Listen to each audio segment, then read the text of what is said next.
कोल्हापूर जिल्ह्यातील कागल आणि सांगली जिल्ह्यातील आष्टा पोलीस ठाण्याच्या हद्दीतील एकूण 3 घरफोडीचे गुन्हे स्थानिक गुन्हे अन्वेषण शाखेने उघडकीस आणले आहेत.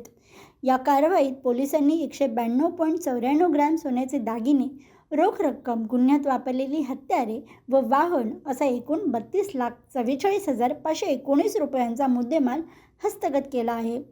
कागल येथील शिवनेरी पार्क परिसरातील घरफोडी प्रकरणी तपास सुरू असताना CCTV फुटेज आणि तांत्रिक विश्लेषणाच्या आधारे आरोपी मध्य प्रदेशातील सराईत गुन्हेगार असल्याचे निष्पन्न झाले.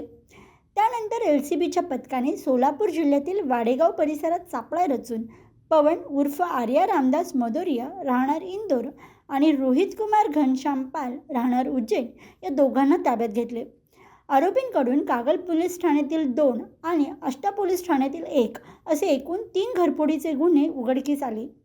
या कारवाईत 192.94 ग्रॅम सोन्याचे दागिने, 20,000ची रोख रक्कम तसेच गुन्ह्यात वापरलेले साहित्य जप्त करण्यात आले. ही कारवाई पोलीस अधीक्षक निलोज पल यांच्या मार्गदर्शनाखाली LCBचे पोलीस निरीक्षक सुशांत चव्हाण, PSI संतोष गळवे, जालिंदर जाधव आणि त्यांच्या पथकाने केली.